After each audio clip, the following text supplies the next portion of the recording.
नमस्कार, capital TV में आपका स्वागत है। मैं हूं आपके साथ सोनाली। भारतीय मुसलमानों के प्रमुख संगठन जमीयत उलेमा हिंद के दोनों गुट एक होने जा रहे हैं। जी हां, सही सुना आपने।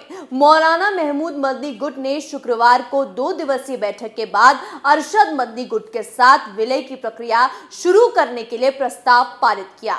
अरशद मदनी गुट की कार्य समिति ने पिछले महीने इस विलय को हरी झंडी दे दी थी। जेयूएच के देश में 1.5 करोड़ सदस्य और अनुयायी हैं। ये देश के सबसे बड़े मुस्लिम संगठनों में एक माना जाता है। इस रिपोर्ट में देखिए।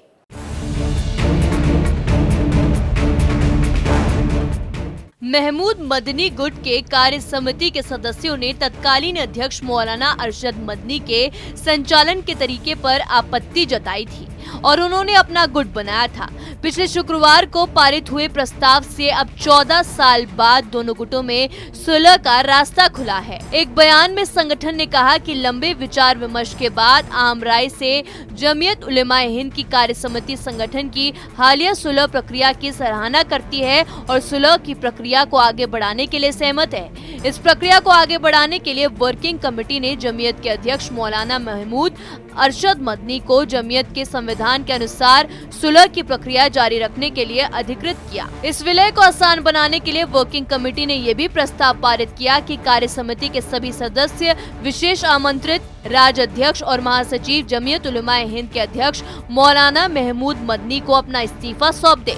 प्रस्ताव में कहा गया कि जमीयत उलेमा हिंद भारत सरकार से सांप्रदायिक विरोधी दंगों और अपमानजनक बयानों को तुरंत रोकने और हिंसा को रोकने के लिए सुप्रीम कोर्ट के निर्देशों के आलोक में प्रभावी कानून लागू करने का अनुरोध करती है। साथ ही बहुसंख्यक और अल्पसंख्यकों के बीच विश्वास का माहौल बनाने की अपील करती है। जेयूएच ने कहा उससे विभिन्न धार्मिक समुदाय के नेताओं के बीच सद्भावना कार्यक्रम आयोजित करना शुरू कर दिया है। देश में बढ़ती सांप्रदायिकता और मुसलमानों के खिलाफ भेदभाव को देखते हुए जेयूएच के दोनों गुटों को मर्ज करने की जरूरत महसूस की गई है। जमीयत उलेमा हिंद के नेताओं का मानना है कि मुसलमानों के तमाम संगठन अलग अलग रहकर मुसलमानों के मुद्दों के लिए नहीं लड़ सकते। अगर वो एक होकर लड़ते हैं तो इससे न सिर्फ मजबूती मिलेगी बल्कि उस आवाज को सरकार को भी सुनना होगा। इसलिए मदनी परिवार ने अपने घर से ही इस एकता की शुरुआत की थी। हालांकि पिछले दिनों जमीयत की जो कॉन्फ्रेंस देवबंद में हुई थी उसमें भी तमाम मुस्लिम संगठनों से एकता की अपील की गई, लेकिन उस अपील पर किसी ने ध्यान नहीं दिया। उसके बाद मदनी परिवार ने सबसे पहले अपने घर में ही एकता की जरूरत महसूस की। देवबंद बैठक में लगभग 2000 सदस्य एक साथ आए। अरशद मदनी भी निमंत्रण पर बैठक में शामिल हुए।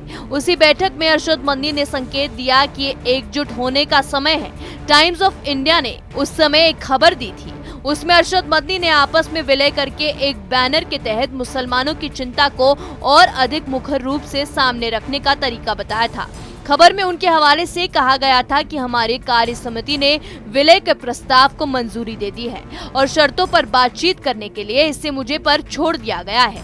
अब हमें दूसरे गुट की कार्य समिति के फैसले का इंतजार करना होगा और जुलाई में उनकी बैठक में अपना पक्ष रखना होगा। चीजें वहीं से आगे बढ़ेंगी।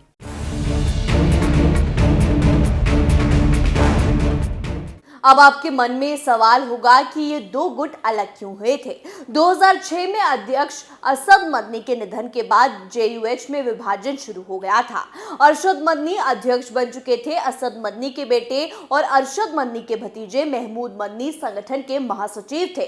पावर सेंटर बंटने और संगठन के कामकाज को लेकर अरशद मदनी और महमूद मदनी के बीच विवाद छिड़ गया।